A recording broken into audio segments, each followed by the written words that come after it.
Chapter 1. Brotherly Bonds.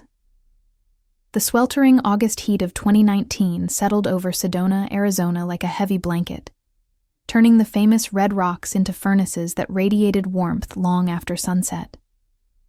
23-year-old Ethan Collins had grown accustomed to this climate over the years he had spent working at Desert Adventures, a local tourism agency specializing in guided hikes through the region's most spectacular formations. His office occupied a small space in the heart of downtown Sedona, where tourists flocked year-round to experience the mystical energy the area was renowned for. Ethan had built a solid reputation among visitors and locals alike for his extensive knowledge of the terrain and his ability to lead groups safely through even the most challenging routes. The Collins family had deep roots in Sedona, stretching back 3 generations to when Ethan's great-grandfather first established what would eventually become the Sunset Vista Inn, a modest but charming bed and breakfast that catered to travelers seeking an authentic Arizona experience. The property sat on a prime piece of land overlooking the valley, with panoramic views that never failed to impress guests. Over the decades, the inn had become a cornerstone of the family's identity and financial stability. Derek Collins, 30 years old, and Ethan's senior by 7 years, had always been the source of tension within the otherwise harmonious family dynamic. Even as a child, Derek displayed troubling behavioral patterns that worried his parents and teachers. He struggled with impulse control, often lashing out when he didn't get his way, and showed a disturbing tendency toward jealousy whenever attention was focused on his younger brother. These traits followed him into adolescence, where they manifested as rebellious behavior, poor academic performance, and a series of minor legal troubles that kept the family constantly on edge. After graduating high school with barely passing grades, Derek had announced his intention to seek fame and fortune in Los Angeles. His parents, hoping that distance and independence might help him mature, supported his decision despite their private reservations. For the better part of a decade, Derek drifted between various pursuits in the entertainment industry, trying his hand at acting, music production, and even attempting to launch a YouTube channel focused on extreme sports. None of these ventures brought him the success he craved, and his increasingly desperate attempts to break through only served to deepen his resentment toward a world he felt had unfairly rejected him. Meanwhile, Ethan had quietly stepped into the role his parents had always hoped Derek would fill. Despite having no formal training in hotel management, he possessed an intuitive understanding of customer service and business operations that made him invaluable to the inn's daily functioning. He helped redesign the guest rooms to maximize comfort while maintaining the property's rustic charm, implemented a new reservation system that increased booking efficiency, and established partnerships with local restaurants and tour operators that enhanced the overall guest experience. His parents came to rely on his judgment in all major decisions, a fact that did not go unnoticed by Derek during his occasional visits home. The dynamics shifted dramatically in late spring of 2019 when Derek returned to Sedona, his latest entrepreneurial venture having collapsed along with his savings. He arrived at the family home with little more than a suitcase and a carefully constructed narrative about needing time to regroup before his next big breakthrough. His parents, ever hopeful that their elder son might finally find his footing, welcomed him back with open arms and immediately offered him a position as the inn's general manager, a title that had never been formally held by anyone but carried significant authority over day-to-day operations. Ethan watched this development with growing unease. While he genuinely wanted to see his brother succeed, he couldn't ignore the warning signs that suggested Derek hadn't fundamentally changed during his years away. Within weeks of his return, Derek began asserting control over aspects of the business he barely understood, countermanding decisions Ethan had carefully researched and implemented, and alienating staff members who had worked harmoniously under the previous informal structure. The situation reached a breaking point when Derek decided to overhaul the inn's marketing strategy without consulting anyone. He spent thousands of dollars on a flashy website, redesign, and advertising campaign that completely ignored the property's established brand identity and target demographic. When the new approach failed to generate bookings and actually resulted in several cancellations from confused returning guests, Derek deflected responsibility and instead blamed Ethan for not providing adequate support for the transition. Staff members began approaching Ethan privately to voice their concerns about Derek's management style. They described him as volatile and unpredictable, prone to sudden mood swings that made the workplace tense and uncomfortable. Several longtime employees hinted that they might seek employment elsewhere if the situation didn't improve, a prospect that deeply worried Ethan given how difficult it was to find reliable help in Sedona's competitive hospitality market. The tension between the brothers extended beyond professional disagreements into personal territory. Derek seemed to take particular pleasure in undermining Ethan's authority in front of their parents, subtly questioning his judgment and highlighting every minor mistake or oversight. He would often reference his superior age and broader life experience as qualifications for leadership, conveniently ignoring his track record of failed ventures and the years Ethan had spent actually learning the business. By midsummer, the atmosphere at both the inn and family gatherings had become suffocating. Ethan found himself walking on eggshells, carefully monitoring his words and actions to avoid triggering one of Derek's increasingly frequent outbursts. Their parents, caught between their desire to support both sons and their growing awareness of the problems Derek's return had created, seemed paralyzed by the situation and unable to take decisive action to resolve it. The breaking point came during a particularly heated staff meeting in late July, where Derek publicly berated Ethan for questioning a decision to eliminate the complimentary breakfast service that had been one of the inn's most popular features. The confrontation was witnessed by several employees and left Ethan feeling humiliated and frustrated. That evening, as he sat alone in his apartment reviewing financial reports that showed a steady decline in guest satisfaction scores since Derek's arrival, Ethan realized that something had to change before the situation destroyed both their family relationships and the business their ancestors had worked so hard to build. Chapter 2. The Ascent. The idea came to Ethan during a sleepless night spent analyzing the inn's deteriorating situation and searching for a way to bridge the growing chasm between him and his brother. He remembered happier times from their childhood, rare moments when Derek's competitive nature and need for dominance had been temporarily set aside in favor of genuine brotherhood. Most of these memories involved outdoor adventures, times when the vastness of the Arizona landscape had seemed to put their petty conflicts into perspective and remind them of their shared heritage. Canyon Rock represented one of Sedona's most spectacular but least accessible formations, a towering monolith of red sandstone that rose over 300 meters from the desert floor. The hike to its summit was considered challenging, even for experienced outdoor enthusiasts, requiring navigation through narrow canyon passages, steep rocky ascents, and several sections where the trail disappeared entirely, demanding route-finding skills and complete trust between hiking partners. It was exactly the kind of adventure that might force Derek to see Ethan as something more than just an obstacle to his ambitions. Ethan spent several days researching the route and checking current conditions through his professional contacts in the guiding community. The weather forecast looked favorable, with clear skies and moderate temperatures expected for the coming weekend. More importantly, he learned that the area would be relatively isolated during that time period, with no other guided groups scheduled and minimal casual traffic due to the technical nature of the approach. This would give the brothers uninterrupted time to work through their issues without the performance pressure that seemed to bring out Derek's worst impulses. When Ethan proposed the expedition over dinner at their parents' house, Derek's initial reaction was predictably dismissive.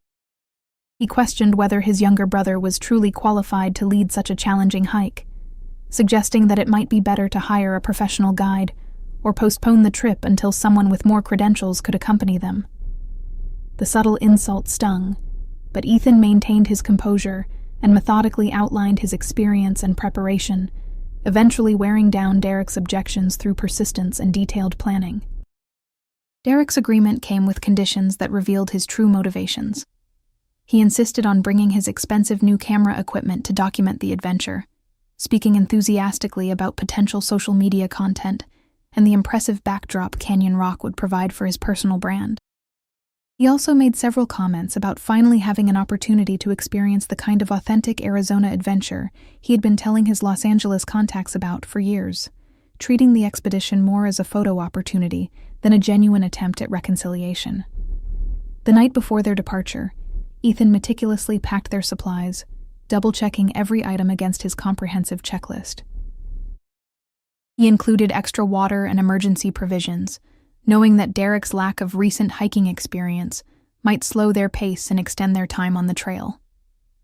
His gear selection reflected years of professional guiding experience, with redundant safety equipment and carefully chosen items that maximized utility while minimizing weight. In contrast, Derek's preparation consisted mainly of charging his camera batteries and selecting the most photogenic outdoor clothing from his limited collection. They departed Sedona before dawn, driving through the empty streets in Ethan's well-maintained pickup truck, while the sky gradually lightened from deep purple to pale gold. The early start was essential for avoiding the dangerous afternoon heat and ensuring they would have sufficient daylight for the technical sections of the route.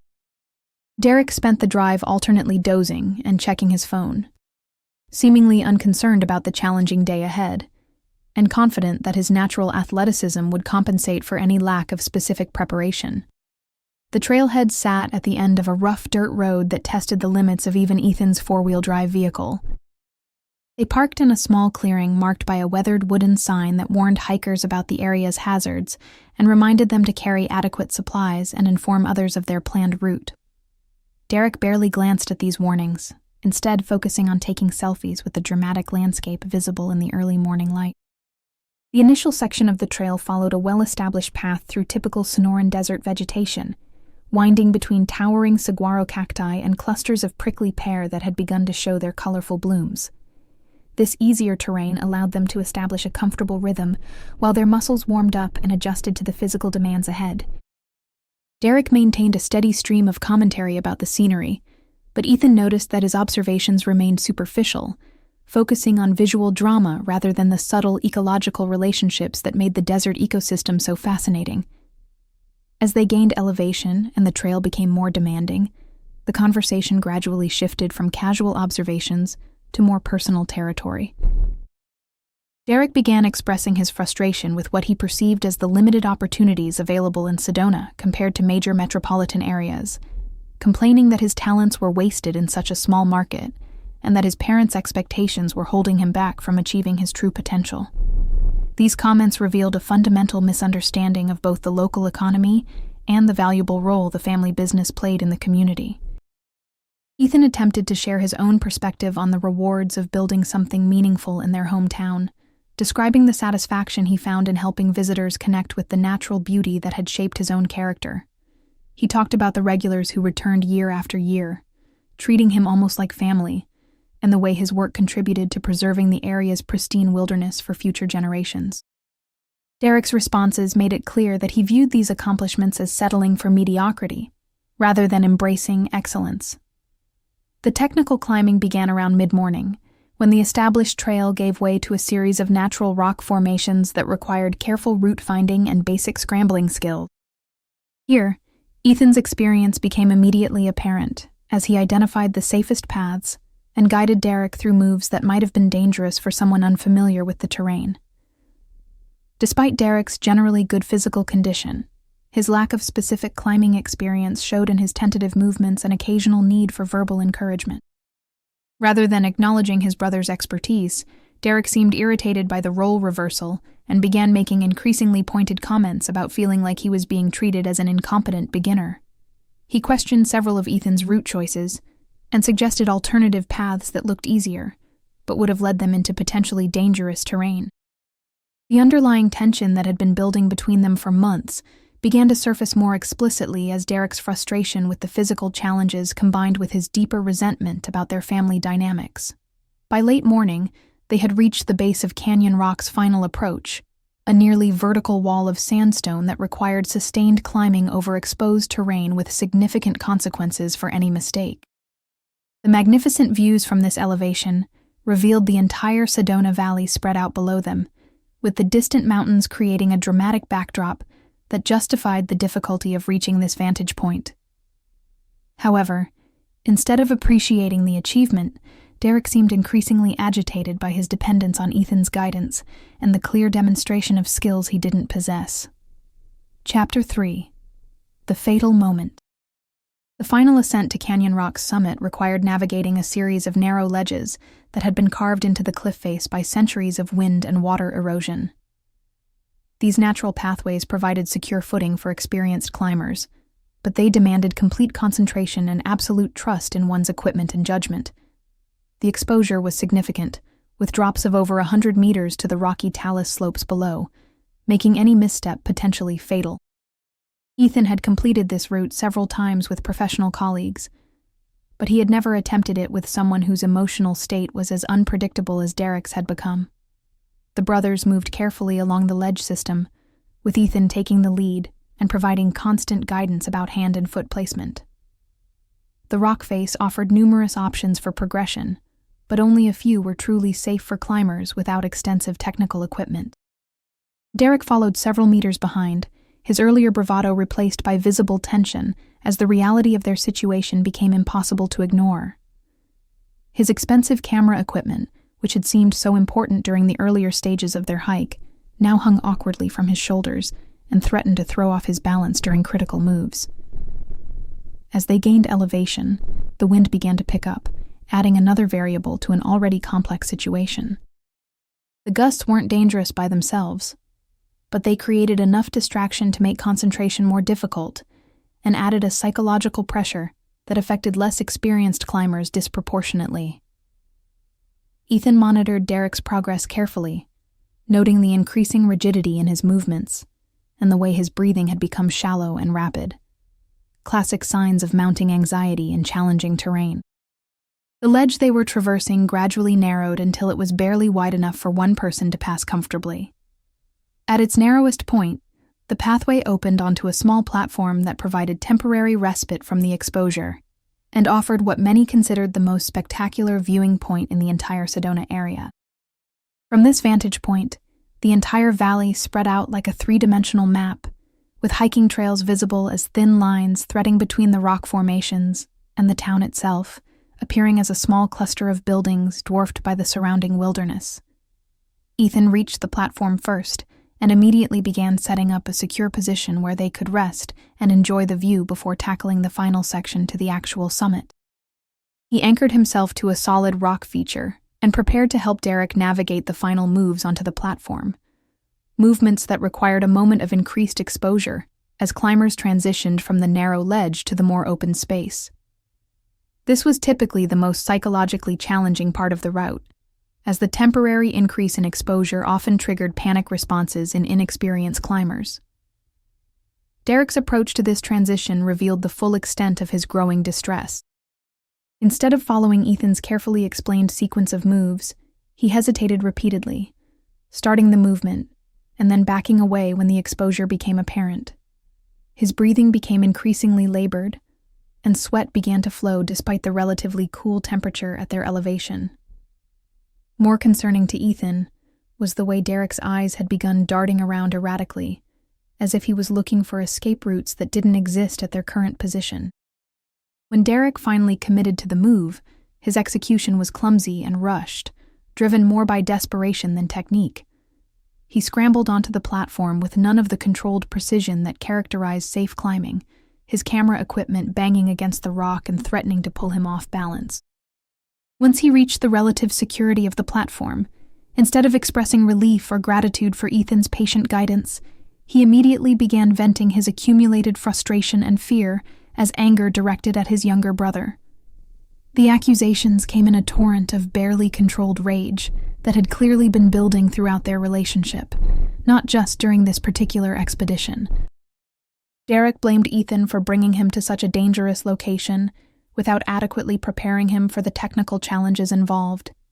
He claimed that his brother had deliberately chosen a route that would make him look incompetent, part of a long pattern of manipulation, designed to maintain Ethan's position as the family favorite. The irrationality of these charges was obvious, but Derek's emotional state had progressed beyond the point where logic or reason could influence his thinking. Ethan's attempts to calm the situation only seemed to inflame Derek's anger further.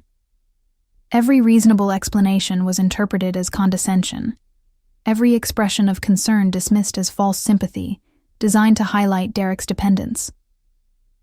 The confined space of the platform intensified the confrontation, making it impossible for either brother to create physical distance while they worked through the emotional explosion. The spectacular view that should have provided perspective and helped them reconnect with their shared heritage instead became a backdrop for the complete breakdown of their relationship. Derek's accusations expanded beyond the immediate situation to encompass years of perceived slights and injustices. He claimed that their parents had always favored Ethan, providing him with better opportunities and more support while expecting Derek to succeed without assistance. He argued that Ethan had deliberately undermined his efforts to establish himself in the family business, using insider knowledge and established relationships to make Derek's management initiatives appear incompetent. The distorted logic of these claims revealed how deeply Derek's resentment had poisoned his perception of reality. The argument reached its crescendo when Derek accused Ethan of orchestrating the entire expedition as an elaborate demonstration of superiority, designed to humiliate him in front of the natural landscape that represented their family's connection to the area. This interpretation of Ethan's genuine attempt at reconciliation was so twisted and malicious that it finally provoked a response from his normally patient younger brother. Ethan began defending himself more forcefully, pointing out the irrationality of Derek's accusations and the unfairness of blaming him for problems that originated in Derek's own choices and behavior. The moment of violence erupted without warning from Derek's escalating emotional state. Years of accumulated resentment, frustrated ambitions, and perceived humiliations coalesced into a single impulse that overwhelmed any remaining rational thought or family loyalty. In the space between one heartbeat and the next, Derek's hand shot forward and struck Ethan in the chest with enough force to break his balance on the narrow platform. The push was instinctive rather than calculated, driven by pure emotional reaction rather than conscious intent, but its consequences were immediate and catastrophic. Ethan had been facing slightly away from the cliff edge, looking toward Derek during their heated exchange, when the impact sent him stumbling backward. His hiking boots found no purchase on the smooth rock surface, and his hands grasped desperately at empty air as gravity took control. The expression of shock and betrayal on his face lasted only an instant before he disappeared over the edge, his body falling into the void between the cliff face and the distant valley floor. Derek watched in horror as his brother became a small figure tumbling through space, bouncing occasionally off protruding rocks before disappearing from view behind the intervening terrain features. The silence that followed was absolute and crushing. Derek stood frozen on the platform, his mind struggling to process what had just occurred, and his body refusing to respond to his desperate need to somehow undo the previous few seconds. The wind continued to whisper around the rock formations, and somewhere in the distance, a hawk called out as it rode the thermal currents. But these natural sounds only emphasized the horrible absence where Ethan's voice should have been. Derek's hands shook uncontrollably as he stared down into the abyss where his brother had vanished, unable to see any sign of life or movement in the rocky terrain below. Chapter 4. Survival. The fall through space felt both eternal and instantaneous, a contradiction that Ethan's mind couldn't resolve as he tumbled through the air toward what seemed like certain death. His body rotated helplessly as it encountered air currents and bounced off protruding rock features, each impact sending new waves of pain through his already battered frame.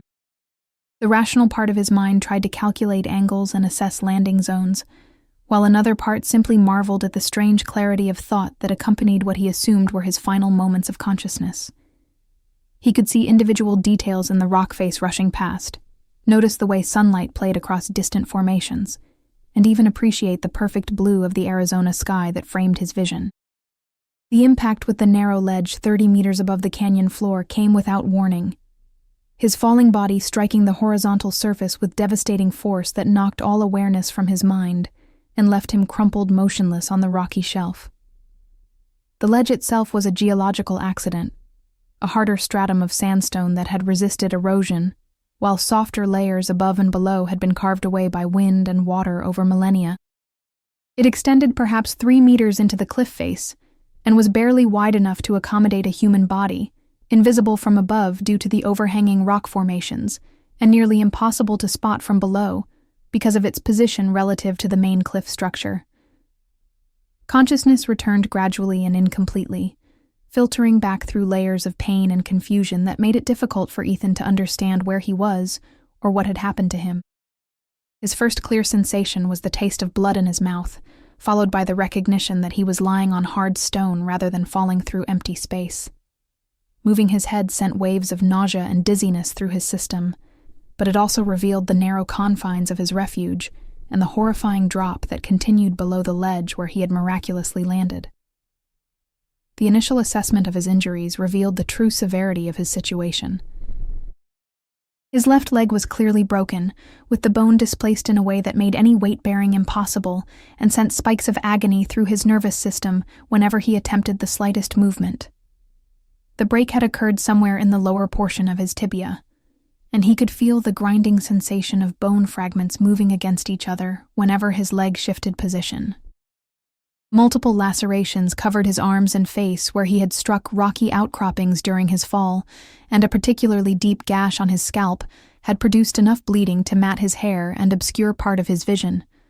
More concerning than the obvious injuries were the signs of potential internal damage that Ethan recognized from his wilderness first aid training. His breathing felt labored and produced sharp pains in his chest that suggested possible rib fractures, while a persistent ache in his abdominal area raised worrying questions about organ damage that could prove fatal, even if he managed to survive his immediate predicament. The combination of shock, blood loss, and trauma had left him weak and disoriented, making even simple tasks like taking inventory of his supplies feel overwhelming. His day pack had remained attached during the fall, though its contents had been thoroughly scrambled by the violent impacts.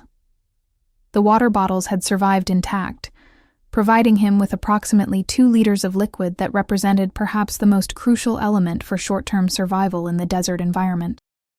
Several energy bars had been crushed but remained edible, offering minimal caloric content that would need to be carefully rationed if rescue operations took more than a day or 2 to locate him. His first aid kit contained basic supplies for treating minor injuries, but nothing adequate for addressing a compound fracture or the more serious trauma he had sustained. The destroyed remains of his cell phone lay scattered across the ledge, the device having been pulverized against the rock during impact. This eliminated his most reliable means of summoning help and forced him to rely entirely on the possibility that Derek would report his accident and guide rescuers to the correct general area. The irony of depending on his brother for salvation wasn't lost on Ethan, though his current condition left little room for contemplating the emotional complexities of their relationship or the circumstances that had led to his fall. As the afternoon progressed and his initial shock began to wear off, Ethan attempted to make himself as comfortable as possible while conserving energy for what might be an extended ordeal. Using strips of fabric torn from his spare clothing and whatever rigid materials he could find among the debris on the ledge, he fashioned a crude splint for his broken leg that provided some stability and reduced the constant grinding sensation that accompanied every movement. The process was excruciating and left him exhausted, but it represented a crucial step toward managing his injuries and maintaining hope for eventual recovery. The psychological challenge of his situation proved nearly as demanding as the physical trauma. The ledge was positioned in such a way that he could see portions of the hiking trails and access roads in the valley below, making him acutely aware of how close he was to populated areas while remaining completely inaccessible to casual observation. Vehicles moved along distant roadways like toys, and he could occasionally make out groups of hikers on some of the more popular trails, but none of these signs of human activity offered any realistic hope of attracting attention or assistance. The approach of evening brought new challenges as temperatures began to drop and the psychological comfort of daylight started to fade. Ethan had dressed appropriately for daytime hiking in moderate temperatures, but his clothing was inadequate for spending extended periods motionless on exposed rock during the cool desert night. The elevation of his position meant that temperatures would drop even further than in the valley below, potentially reaching levels that could contribute to hypothermia given his weakened condition and inability to generate heat through physical activity.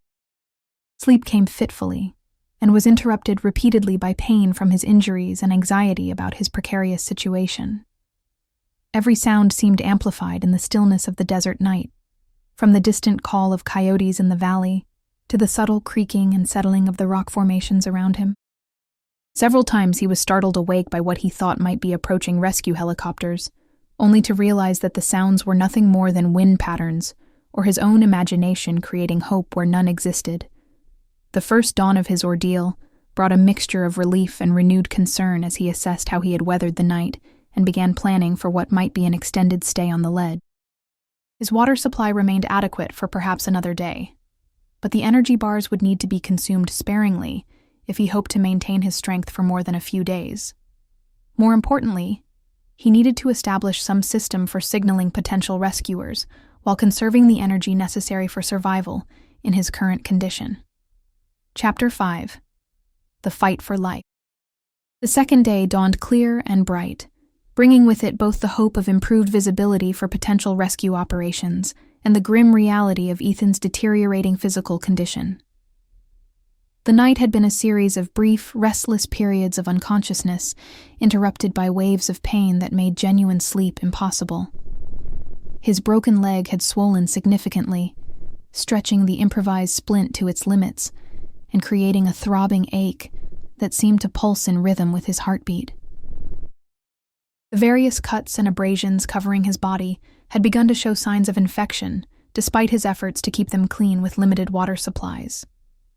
Dehydration was becoming a serious concern as his body worked to heal its injuries while maintaining basic physiological functions in the challenging environment.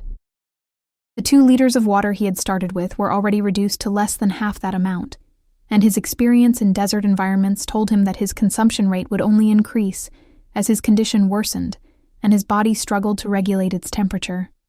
The morning sun, which had initially felt warming and comforting, now promised to become another enemy as it climbed higher and began baking the exposed rock surfaces around his refuge. The sound of helicopter rotors in the distance brought a surge of hope that was quickly tempered by the reality of his position. Search and rescue operations had clearly begun, probably initiated by Derek's report of the accident, but the aircraft were following search patterns that focused on areas where a fallen hiker would normally be expected to land.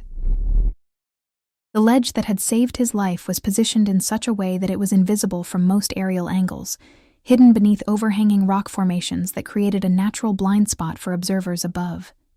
Even when helicopters passed relatively close to his location, the crew members were looking for signs of a body on the valley floor, or caught in the more obvious rock formations visible from their vantage point. Ethan's attempts to signal the aircraft were hampered by his limited mobility and the confined space of the ledge.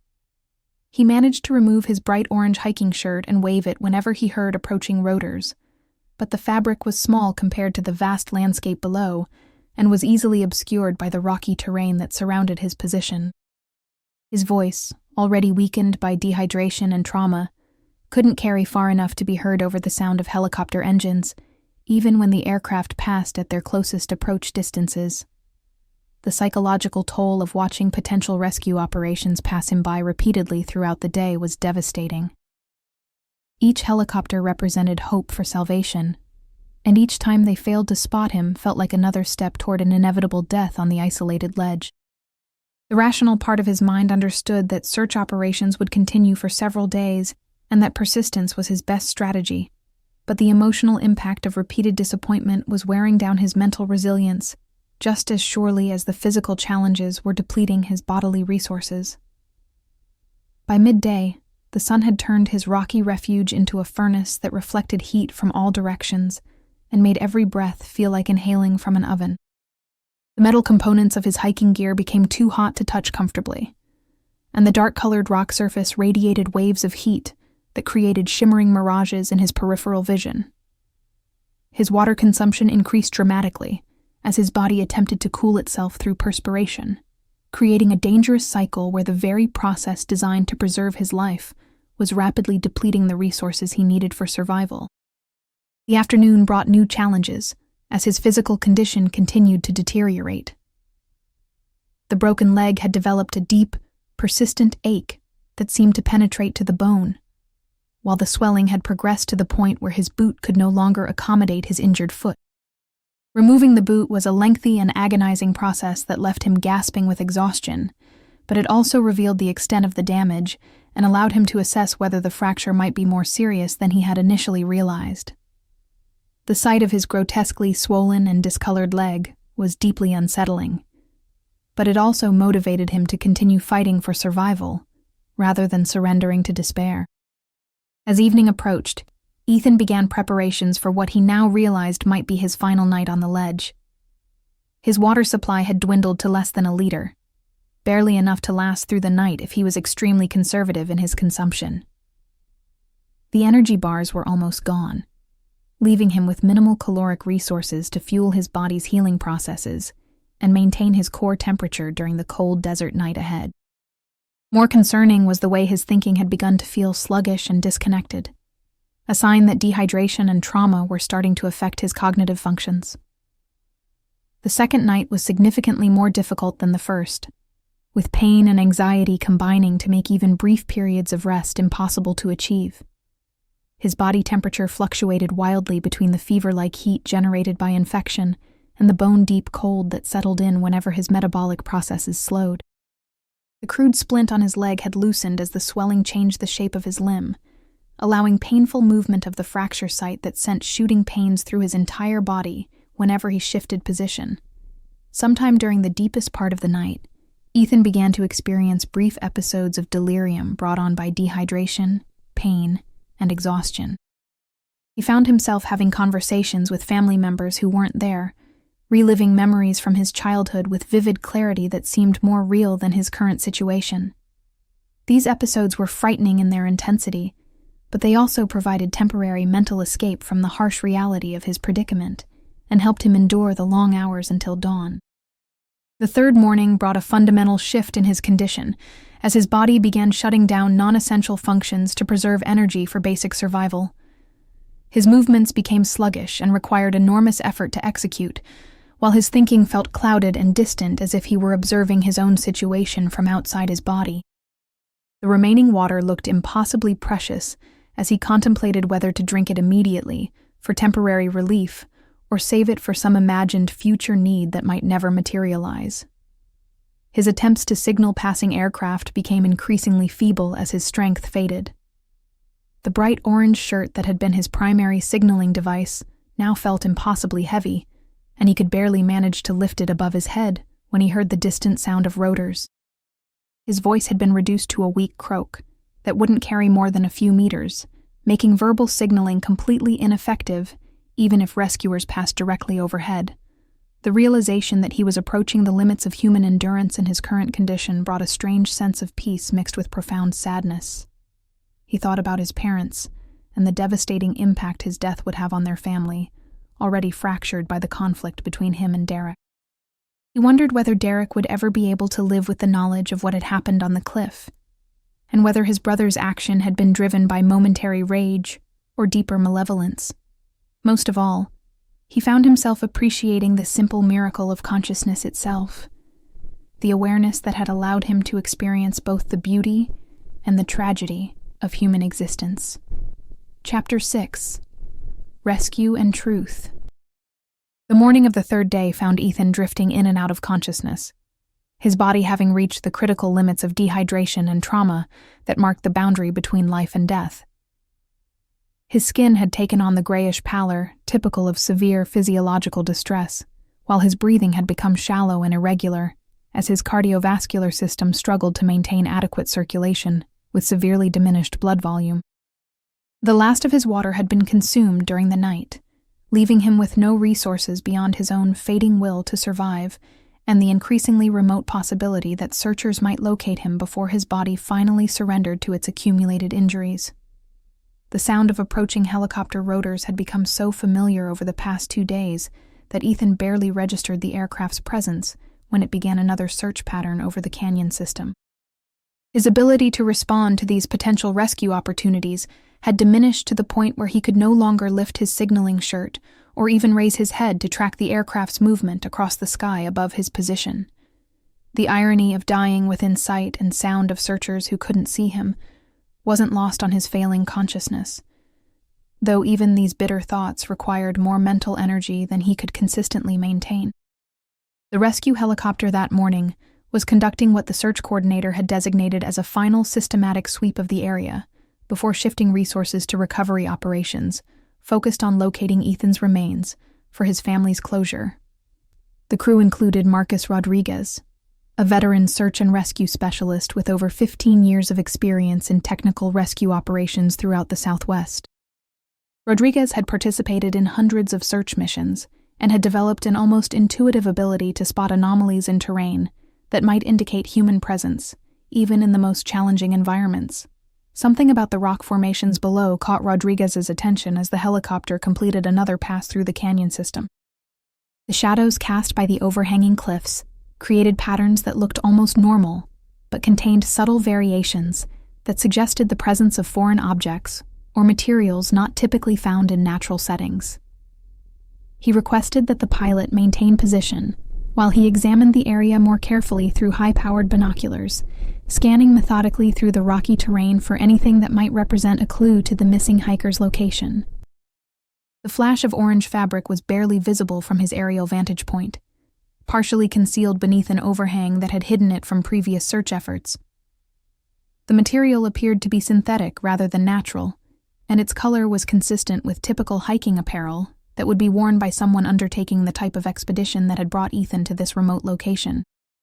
More importantly, the fabric seemed to be moving slightly, in response to air currents, suggesting that it wasn't simply debris that had blown into the area from some distant source. Rodriguez immediately directed the pilot to establish a stable hover position that would allow for closer examination of the suspicious area. The helicopter's downdraft created additional air movement that caused the orange material to flutter more noticeably, confirming that it was indeed fabric rather than natural coloration in the rock surface. As they maneuvered closer to the cliff face, Rodriguez was able to make out what appeared to be human form, lying motionless on a narrow ledge that was virtually invisible from any other angle. The ledge's position made it impossible for the helicopter to establish a stable hover close enough for a standard rescue basket operation, while the overhanging rock formations prevented any straightforward rappelling approach from above. Rodriguez would need to be lowered on a long line that could swing him out from the cliff face, and then be maneuvered laterally to reach the narrow platform where Ethan lay unconscious. The rescue operation required nearly 2 hours to organize and execute safely. Rodriguez descended on a specialized rescue harness system that allowed him to control his position relative to the cliff face while maintaining radio contact with the helicopter crew above. The approach to the ledge demanded precise coordination between the aircraft's positioning and Rodriguez's movements, as any miscalculation could result in a collision with the rock face that would endanger both rescuer and victim. When Rodriguez finally reached the ledge, Ethan's condition was immediately apparent as critical, but potentially survivable with rapid medical intervention. The rescuer's training allowed him to quickly assess the severity of the various injuries, while preparing Ethan for extraction in a specialized rescue litter designed for vertical operations. The broken leg required careful stabilization to prevent further damage during the lifting process, while Ethan's dehydrated state meant that every movement had to be executed with extreme care to avoid triggering cardiovascular collapse. The extraction itself represented one of the most technically challenging rescue operations Rodriguez had ever participated in, requiring multiple aircraft positioning changes and careful coordination with ground teams who had established backup systems in case the primary helicopter experienced mechanical difficulties. Ethan remained unconscious throughout the process, his body having reached a state where it was conserving every available calorie of energy for basic life support function. The flight to Flagstaff Medical Center took 45 minutes through airspace that had been cleared of all other traffic to ensure the fastest possible transit time. Paramedics aboard the helicopter began intravenous fluid replacement immediately, fighting to restore Ethan's blood volume and electrolyte balance while monitoring his vital signs for any indication of imminent cardiovascular failure. His blood pressure remained dangerously low, despite the fluid replacement, indicating that his body was still struggling to maintain circulation after days of severe dehydration. The trauma team at Flagstaff Medical Center had been alerted to expect a critical patient and was prepared with the specialized equipment necessary to address the combination of orthopedic injuries, dehydration, and potential internal trauma that characterized Ethan's condition. The emergency department evaluation revealed the full extent of his injuries, including several cracked ribs that had been causing the chest pain he experienced on the ledge and significant muscle damage in his injured leg that would require extensive surgical repair. The first 24 hours after rescue were touch and go, as medical professionals worked to stabilize Ethan's condition and begin the long process of healing his accumulated injuries. The broken leg required immediate surgical intervention to realign the fractured bones and install hardware that would support proper healing, while his severe dehydration had created electrolyte imbalances that affected heart rhythm and kidney function. Multiple blood transfusions were necessary to replace what he had lost through bleeding and to provide his body with the resources needed for recovery. Consciousness returned gradually over several days, initially as brief periods of awareness interrupted by extended unconsciousness, as his body focused energy on healing rather than maintaining normal cognitive function. When Ethan finally achieved sustained consciousness, his first coherent thoughts were of gratitude for survival mixed with confusion about how he had been rescued from what seemed like an impossible situation. The medical staff provided careful explanations of his condition and the rescue operation while monitoring him for signs of psychological trauma that often accompanied such extreme survival situations. The police interview took place once Ethan's medical condition had stabilized sufficiently to ensure that his testimony would be coherent and legally reliable. Detective Sarah Chen from the Coconino County Sheriff's Department had extensive experience with outdoor recreation accidents and was familiar with the complex factors that could lead to serious injuries in technical terrain. However, Ethan's account of events on Canyon Rock immediately raised questions about Derek's version of the incident and prompted a more detailed investigation into the circumstances surrounding the fall. Derek's initial statement to authorities had described a tragic accident in which his brother had lost his footing while attempting to photograph the scenery from the cliff edge. This explanation was consistent with many similar incidents that occurred annually in Arizona's popular hiking areas, where visitors sometimes took dangerous risks in pursuit of dramatic photographs or scenic views. However, several details in Derek's account didn't align with the physical evidence or with Ethan's clear recollection of being deliberately pushed during their argument. The medical evidence proved particularly significant in establishing the true nature of the incident. The pattern of injuries Ethan had sustained, particularly the location and angle of impact damage, was inconsistent with a simple fall caused by loss of footing. The trajectory analysis conducted by accident reconstruction specialists indicated that he had been moving with significant horizontal velocity when he left the cliff edge, suggesting the application of external force rather than a vertical drop caused by slipping or stumbling. Further investigation revealed inconsistencies in Derek's behavior following the incident that raised additional questions about his truthfulness. Witnesses at the trailhead remembered seeing him return to his vehicle in an agitated state that seemed excessive for someone who had just witnessed an accidental fall. His delay in reporting the incident to authorities, which he had explained as time spent searching for his brother, couldn't account for the several hours that elapsed before emergency services were notified. The arrest took place at the Collins family home 3 weeks after the rescue, as Derek was helping his devastated parents prepare for what they had believed would be memorial services for their younger son. The charges included attempted murder in the first degree, based on evidence that the push had been deliberate and delivered with sufficient force to cause what Derek knew would likely be fatal consequences. Additional charges related to filing false reports and obstructing justice reflected his attempts to cover up the true nature of the incident. The family's reaction to Derek's arrest was one of complete shock and disbelief, as they struggled to comprehend how sibling rivalry and business disputes could have escalated to attempted murder.